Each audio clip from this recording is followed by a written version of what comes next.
शरद हमारे संवाददाता लगातार हमारे साथ बने हुए हैं। शरद, शहजाद पूनावाला, अमित मालवीय, राजस्थान बीजेपी के अध्यक्ष, तमाम लोगों को हम आज तक पर सुनवा चुके हैं। ऐसा लग रहा है कि यह मुद्दा अब गरमाने वाला है और आगे आने वाले दिनों में इसको लेकर सियासत देखने को मिल सकती है। बिल्कुल ये मुद्दा गरमाने वाला है, क्योंकि आपका शुभांकर हम लोग बात कर ही रहे थे, 4 दिन पुरानी खबर है और मजेदार बात है कि आज भी उस जगह पर डेमोलिशन स्ट्राइक चल रहा है वहां पर। लेकिन ये मुद्दा बीजेपी जो है वो राष्ट्रीय स्तर पर और राज्य स्तर पर लेकर जाना चाहती है। स्थानीय स्तर पर थोड़ा सा समीकरण अलग है वहां पर, इसलिए स्थानीय स्तर पर अभी तक बीजेपी ने वहां प्रोटेस्ट शुरू तो जरा ये समझाइए कि जो ये बीजेपी की जांच समिति जाने वाली है, ये कब पहुंचने वाली है, क्या भूमिका इसकी रहने वाली है और इसके क्या आगे परिणाम देखने को मिलेंगे? देखिए, बीजेपी के प्रदेश अध्यक्ष सतीश पूनिया ने कहा है कि वो जिला अध्यक्ष पूरी रिपोर्ट ले रहे हैं कि वहां पर अगर नगर पालिका का बोर्ड बीजेपी का था, अध्यक्ष बीजेपी का था और सारे के सारे पार्षद बीजेपी के थे एक को छोड़कर, तो क्यों नहीं रोका गया, विरोध प्रदर्शन क्यों नहीं हुआ, इसकी रिपोर्ट ले रहे हैं और उसके बाद वो कमेटी गठित करके भेजेंगे। लेकिन बीजेपी के लिए एक बड़ा मौका है, क्योंकि कांग्रेस शासित प्रदेश में इस तरह से मंदिर तोड़ने का दृश्य सामने आया है।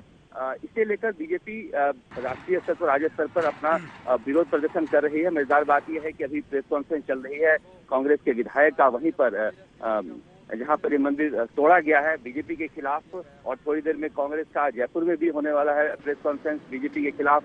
तो ये मंदिर की जो सियासत है, इस मंदिर को सियासत को समझा जा सकता है कितना महत्वपूर्ण हो गया है लोगों के लिए, कि किस तरह से अशोक गहलोत को एंटी हिंदू दिखाया जाए और अशोक गहलोत अपने आप को हिंदू साबित करें। क्या ये खबर इस लिहाज से थोड़ी और बड़ी नहीं हो जाती हो कि बार बार चाहे शहजाद पूनावाला को सुने, अमित मालवीय को सुने, वो करौली का जिक्र करते हैं, रामनवमी में जो कुछ हुआ उसकी याद दिलाते हैं?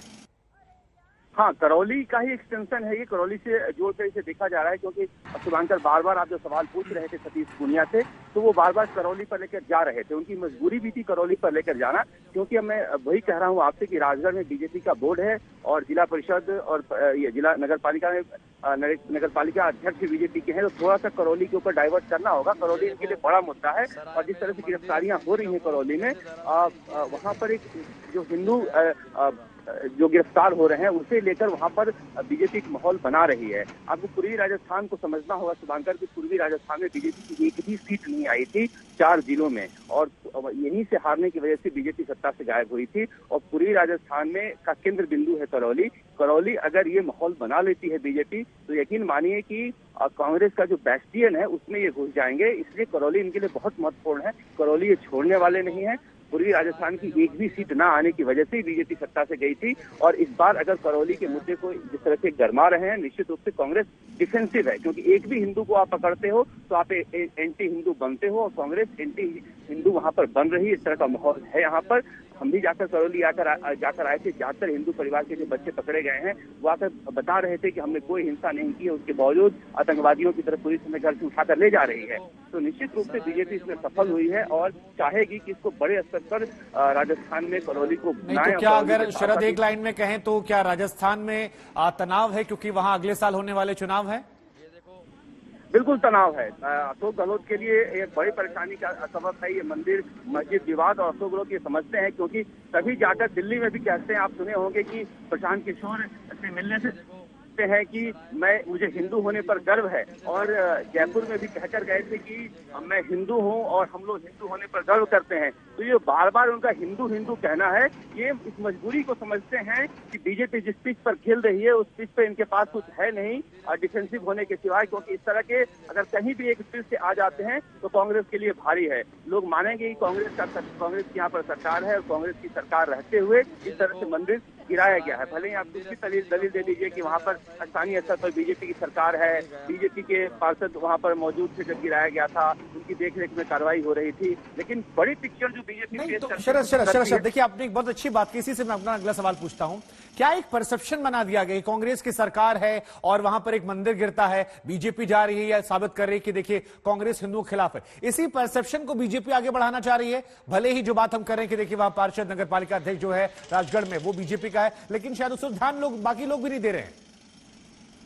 बिल्कुल सही कहा आपने शुभांकर की, ये जो परसेप्शन है, ये देखिए किस तरह से अटैक कर रही है बीजेपी। आपने कितने नाम बता दिए, अमित मालवीय से लेकर पूनावाला तक, सबके सब यहाँ पर अटैक कर दिए कांग्रेस पर। तो देखिए कांग्रेस किस तरह से गिर चुकी है, एक एंटी हिंदू का तगमा जो है उस पर तमगा लग चुका है।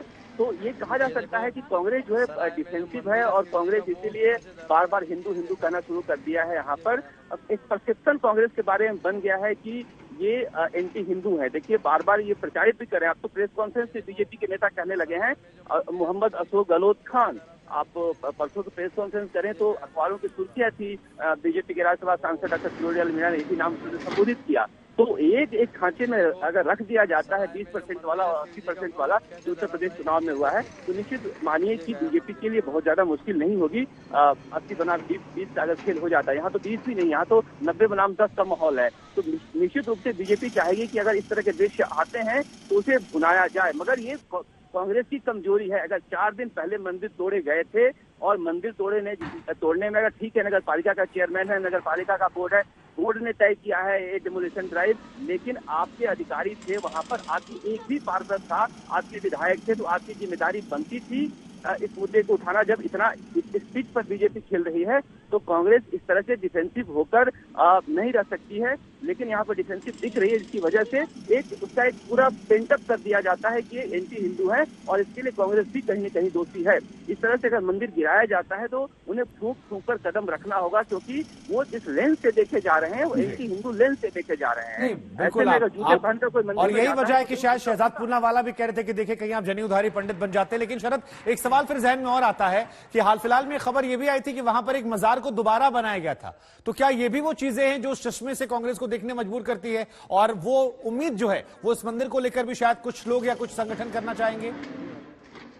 बिल्कुल शुभांकर, मैं भी खुद देखकर आज शहर में था कि शाम को मजार टूटा और रात भर में सरकार ने आदेश दिए और कर्मचारी मिलकर वो मजार बना दिए तिलवाड़ा के। ठीक है, कुछ हिंदुत्ववादी ताकतों ने उसे इसलिए तोड़ा था क्योंकि उस सड़क पर था और नगर पालिका वहां की तोड़ नहीं रही थी, वो इंक्रोचमेंट था। लेकिन जिस तेजी के साथ अशोक गहलोत सरकार ने उस मजार को बनवाया, तो ऐसे में ये परसेप्शन तो चस्पा होता ही है कांग्रेस सरकार पर कि वो मुस्लिम तुष्टीकरण की नीति पर चलती है और यही बीजेपी का एक बड़ा हथियार है। ऐसे में अगर इस तरह का दृश्य सामने आ जाता है मंदिर गिराए जाने का, तो आप समझिए कि बीजेपी के हाथ कितना बड़ा हथियार लग जाता है और कांग्रेस किस तरह से डिफेंसिव हो जाती है। लेकिन इस हथियार में शरद एक सवाल जो है वो बार बार पूछा जाएगा, जो हमने पूछा भी आज उनसे, बीजेपी के प्रदेश अध्यक्ष से, कि अगर बीजेपी के लोगों का इन्वॉल्वमेंट आता तो आप क्या करेंगे? वो कह रहे थे कि जांच पड़ताल होगी, अगर उनका नाम आता है, चाहे नगर पालिका अध्यक्ष का या पार्षदों का, उन पर भी कार्रवाई करेंगे। क्या ये चीज, ये एंगल जो है, ये बीजेपी को इस खबर में शायद खुलकर खेलने पर थोड़ा सा परेशान करे?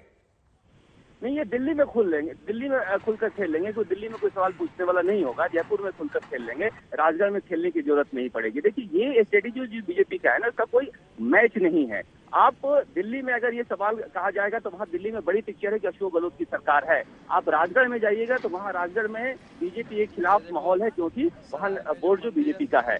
तो राजगढ़ निशाने पर नहीं है बीजेपी के निशाने पर राजस्थान है। तो ऐसे में बीजेपी के लिए जवाब देने के लिए बहुत कुछ नहीं है और बीजेपी को जवाब देने की कोई